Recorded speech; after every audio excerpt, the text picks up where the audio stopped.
વડોદરા શિક્ષણ સમિતિની 20 શાળાના ઓરડા જર્જરિત છે। વીએમસીએ પોતાની જે શાળાઓને નોટિસ આપી છે, જર્જરિત બિલ્ડિંગનો ઉપયોગ બંધ કરવા માટે જણાવ્યું છે। વીએમસીએ વૈકલ્પિક વ્યવસ્થા પહેલા આ નોટિસ ફટકારી છે। શાળા ખાલી કરવાનો આજે છેલ્લો દિવસ છે। હવે બાળકોને ક્યાં બેસાડવા એક મોટો સવાલ થઈ પડ્યો છે। હજારો બાળકોને જીવન સાથે થઈ રહ્યો છે ખેલવાડ। હરણી બોટકાંડ જેવી દુર્ઘટનામાંથી કોઈ શીખ નથી લીધી। સમગ્ર મામલે કોંગ્રેસે ઉગ્ર આંદોલનની ચીમકી આપી છે। શિક્ષણ સમિતિ પાસે એટલું ફંડ નથી કે નવા ઓરડા બનાવી શકે। જીવનના જોખમે બાળકોને શાળામાં અભ્યાસ કરાવાઈ રહ્યો છે। કોઈ હોનારત થશે તો જવાબદાર કોણ રહેશે?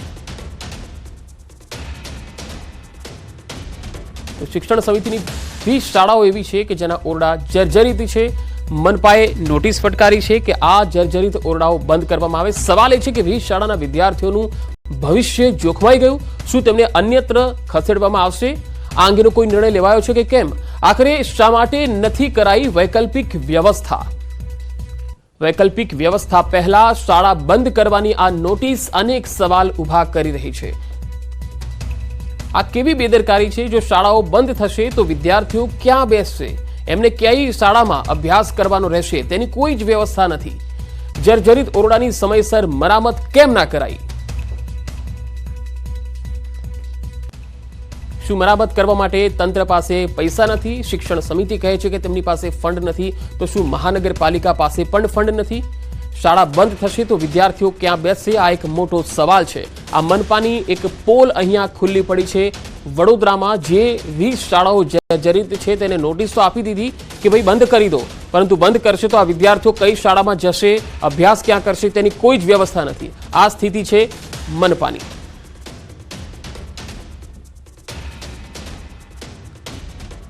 તો મનપાની આ એક પોલ ખુલ્લી પડી ગઈ છે। હજારો બાળકોના શિક્ષણ સાથે મોટા ચેડા થઈ રહ્યા છે। વડોદરા મનપાની ઘોર બેદરકારી, કારણ કે મનપા સંચાલિત શિક્ષણ સમિતિની જે શાળાઓ છે આ શાળાઓના ઓરડા એટલા જર્જરિત છે કે મનપાએ ખુદ આ શાળાઓને બંધ કરવાની નોટિસ આપી છે અને અહીંયા અભ્યાસ ન કરવાની નોટિસ આપી છે। હાલ ફોન લાઈન પર વડોદરા મહાનગરપાલિકાના વિપક્ષના નેતા અમીબેન રાવત જોડાયા છે। અમીબેન, મનપાની એક તરફ નોટિસ છે કે જર્જરિત શાળાઓ બંધ કરી દેવી અને બીજી તરફ આ બાળકો ક્યાં ભણશે તેની કોઈ વ્યવસ્થા નહીં।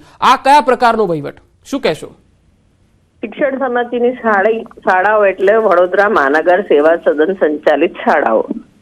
એની નિભાવણીની સંપૂર્ણ જવાબદારી મહાનગર સેવા સદનની હોય તો સેવા સદને કોણે નોટિસ આપી? પોતાની જાતને નોટિસ આપી? સવાલ એ થાય છે કે જ્યારે તમને મેન્ટેનન્સ કરવાની જવાબદારી સુધી શાળા જર્જરિત થઈ ગઈ ત્યાં સુધી મેન્ટેન કેમ ના કરી? આની રિસ્પોન્સિબિલિટી કોની હતી? એમાં બાળકોનો શું વાંક?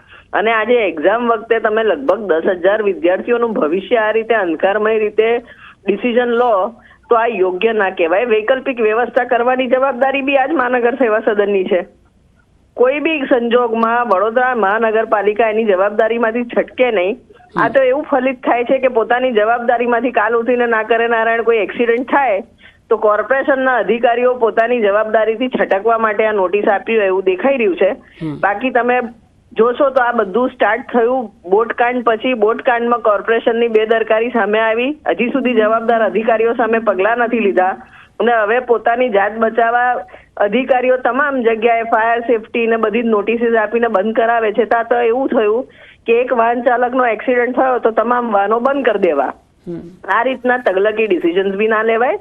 વૈકલ્પિક વ્યવસ્થા કર્યા વગર આ રીતે બાળકોને સ્કૂલો બંધ ના કરી શકાય અને બાળકો માટે વૈકલ્પિક વ્યવસ્થા કરવી પડે ને જે જવાબદાર અધિકારીઓ હતા જેને નિભાવણી કરવાની હતી એ લોકો પર કાર્યવાહી થવી જોઈએ એવું અમે માનીએ છીએ। અમીબેન, જે રીતે શિક્ષણ સમિતિ કહે છે કે અમારી પાસે ફંડ નથી, પ્રાથમિક દ્રષ્ટિએ આમાં ફંડની જવાબદારી શિક્ષણ સમિતિની હોય છે કે મહાનગરપાલિકાની હોય છે કે પછી સભામાં એ બજેટ મંજૂર થતું હોય છે? શું હોય છે?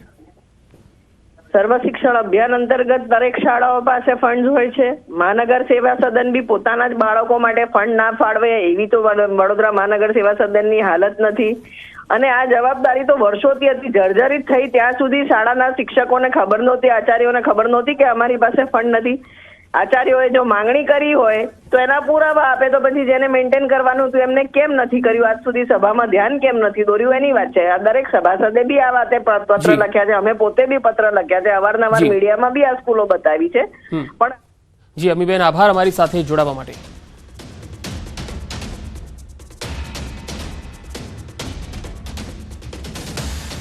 તો આ જ વિષય પર વધુ માહિતી મેળવીશું વડોદરાથી સંવાદદાતા હાર્દિક દીક્ષિત પણ મારી સાથે જોડાયા છે। હાર્દિક, વડોદરાની 20 શાળાઓને નોટિસ આપી દીધી, ચલો જર્જરિત છે એટલે નોટિસ આપી કે ઉતારી લેવી જોઈએ, પરંતુ જે બાળકો ભણે છે એની વ્યવસ્થા કોણ કરશે, કઈ રીતે થશે, એની કોઈ સૂચના નહીં? કેમ મહાનગરપાલિકાના કોઈ અધિકારી બોલતા નથી?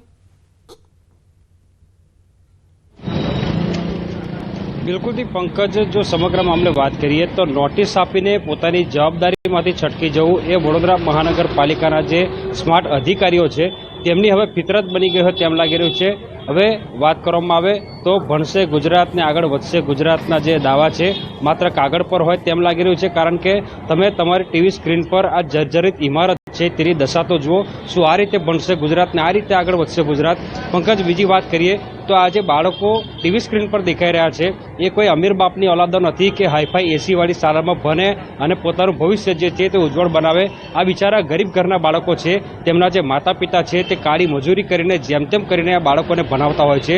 ત્યારે સામાન્ય રીતે વાત કરીએ તો જ્યારે કોઈ વાલી હોય પોતાના બાળકને શાળાએ મોકલે ત્યારે તેને ખુશી થતી હોય કે ચલો મારું બાળક શાળાએ જઈ રહ્યું છે અને ભણી ગણીને કંઈક મોટો માણસ બનશે, પરંતુ અહીંયા ભણતા જે બાળકો છે તેમના વાલીઓને ખુશીને બદલે ચિંતા થાય છે કે શાળાએ ગયેલું મારું બાળક જે છે તે સહી સલામત ઘરે પાછું આવશે કે કેમ।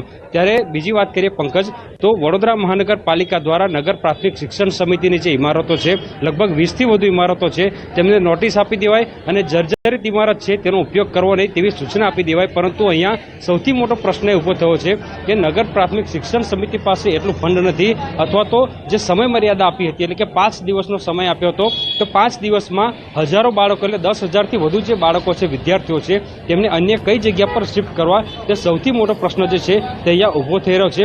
બીજી વાત કરીએ પંકજ, તો આ નાના નાના ભૂલકાઓ છે એમને એક સ્થળેથી બીજા સ્થળે જ્યારે સ્થળાંતરિત કરવામાં આવે ત્યારે તેમના માનસ પર અસર થતી હોય છે। બાળકોને પોતાના ભવિષ્યની ચિંતા થતી હોય છે કે હવે અમે કઈ શાળામાં ભણીશું। ત્યારે વોર્ડ કક્ષાએ પણ વડોદરા મહાનગરપાલિકામાં જે શાળાઓ છે તેની દર વર્ષે જાળવણી માટેની જોગવાઈ કરવામાં આવી છે, પરંતુ પાલિકાના સત્તાધીશોને ગરીબ ઘરના બાળકોને ભણાવવામાં બિલકુલ રસ ન હોય તેમ લાગી રહ્યું છે। હાર્દિક, અહીંયા સવાલ એ છે કે શિક્ષણ સમિતિએ કહ્યું છે કે અમારી પાસે ફંડ નથી। આ અંગે વડોદરાના મેયરનું શું કહેવું છે? મેયર કેમ બહાર નીકળતા નથી, આ મામલે બોલતા નથી? બિલકુલથી પંકજ, વાત કરવામાં આવે તો જ્યારે મેયર સાથે વાત કરવામાં આવે તો મેયર કોઈનું કોઈ બહાનું આગળ ધરી દેતા હોય છે। વડોદરા મહાનગરપાલિકામાં એક પ્રથા થઈ ગઈ છે કે થઈ જશે, કરી લઈશું, જોઈ લઈશું, પરંતુ એ કંઈ જોવાતું નથી, કંઈ થતું નથી અને વેદના જે છે તે વેઠવી પડતી હોય છે સામાન્ય નાગરિકોએ। ત્યારે આ કિસ્સામાં પણ આ જ પ્રકારની પરિસ્થિતિનું નિર્માણ થયું છે।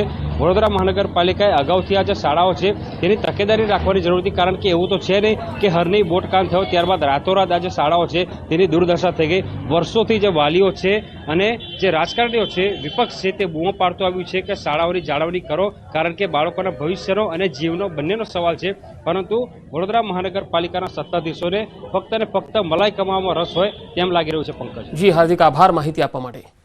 તો આ સ્થિતિ છે વડોદરામાં શાળાઓની, ખાસ તો સરકારી શાળાઓ જે પ્રાથમિક શિક્ષણ સમિતિના અંડરમાં મહાનગરપાલિકા સંચાલિત શાળાઓ છે, 20 શાળાઓને નોટિસ તો આપી દીધી, પરંતુ અહીંના બાળકો ક્યાં જશે ભણવા એની કોઈ જ વ્યવસ્થા નથી। શિક્ષણ વિભાગે હવે અહીંયા હસ્તક્ષેપ કરવાની જરૂર છે। જેવી અમને મૌખિક સૂચના મળી છે તરત જ અમે એસએમસી મીટિંગ કરી છે, વાલીઓને જાણ પણ કરી છે। ઓછામાં ઓછી 25 થી 30 વાલીઓ હાજર રહ્યા હતા તેમનું રોજનું કામ મૂકીને, અને અમારા માટે અહીંયા બાળકો માટે અમારા માટે હાજર રહીને તરત જ એમને અમે જાણ કરી હતી કે આ રીતનું અમારું પ્લાનિંગ છે અને આગામી 1-2 દિવસમાં આપણે શાળા શિફ્ટ કરી લઈશું। વ્યવસ્થા એવું છે કે આપણે ત્યાં જે એક શાળા અમુક એવી છે કે જ્યાં એક પાડીએ બેસે છે અને ત્યાંની નજીક પડે, વિદ્યાર્થીઓને બહુ દૂર ના જવું પડે, નજીકની જ આપણી કોર્પોરેશનની શાળા છે એમાં પાડી પદ્ધતિ કરીને આપણે બેસાડવાની કોશિશ કરીએ છીએ। વડોદરા નગર પ્રાથમિક શિક્ષણ સમિતિ દ્વારા સંચાલિત લગભગ 20 જેટલી શાળા છે તે જર્જરિત હાલતમાં છે। હરની હોળી દુર્ઘટના બની ત્યારબાદ આ જ તમામ શાળાઓ છે તેમને નોટિસ ફટકારવામાં આવી હતી પાલિકા દ્વારા। ત્યારે ખાસ કરીને વાત કરીએ તો વડોદરા મહાનગરપાલિકાએ આ જે શાળાઓ છે તેમને નોટિસ ફટકારીને બિલ્ડિંગનો ઉપયોગ જે છે તે બંધ કરવા માટે જણાવ્યું હતું। નોટિસની જે સમય મર્યાદા છે તે પૂરી થઈ ગઈ છે, તેમ છતાં જીવના જોખમે બાળકો જે છે આ જ શાળામાં અભ્યાસ કરતા હોય તેવા દ્રશ્યો જે છે તે જોઈ શકાય છે। એટલે આ જર્જરિત ઇમારતમાં ભણતા બાળકો સાથે કોઈ જાતની હોનારત થાય તો તેના માટે જવાબદાર કોણ, તે સૌથી મોટો સવાલ જે છે અહીંયા ઊભો થઈ રહ્યો છે. બીજી વાત કરવામાં આવે તો શિક્ષણ સમિતિ પાસે કોઈ વિકલ્પ ન હોવાથી બાળકો અહીંયા અભ્યાસ કરવા માટે આવી રહ્યા છે અને શિક્ષકો પણ બાળકોને આ જર્જરિત ઇમારતમાં ભણાવવા માટે મજબૂર બન્યા છે. વડોદરા મહાનગરપાલિકાની જવાબદારી બને છે ત્યાં શાળાઓનું સમારકામ કરવામાં આવે, પરંતુ પાલિકાના જે સ્માર્ટ અધિકારીઓ છે તેમને આ શાળાની જે સમારકામ છે તેની જવાબદારીમાંથી છટકબારી શોધી કાઢી અને જે નગર પ્રાથમિક શિક્ષણ સમિતિ છે તેને નોટિસ ફટકારીને બિલ્ડિંગનો ઉપયોગ જે છે તે ન કરવા માટે સૂચના આપી દીધી. ત્યારે હજારો બાળકોના જીવ જે છે તે આ જર્જરિત ઇમારતોના કારણે જોખમમાં મુકાયા છે. તો બીજી તરફ કોંગ્રેસની વાત કરવામાં આવે તો સમગ્ર મામલે જે છે તે વડોદરા શહેરનું રાજકારણ ગરમાયું છે અને કોંગ્રેસ દ્વારા ચીમકી ઉચ્ચારવામાં આવી છે કે જો વહેલામાં વહેલી તકે આ જે તમામ શાળાઓ છે તેમનું સમારકામ નહીં કરવામાં આવે તો કોંગ્રેસ દ્વારા આ સમગ્ર મામલે જે છે તે ઉગ્ર આંદોલન કરવામાં આવશે. હાર્દિક દીક્ષિત, ન્યૂઝ 18 ગુજરાતી, વડોદરા.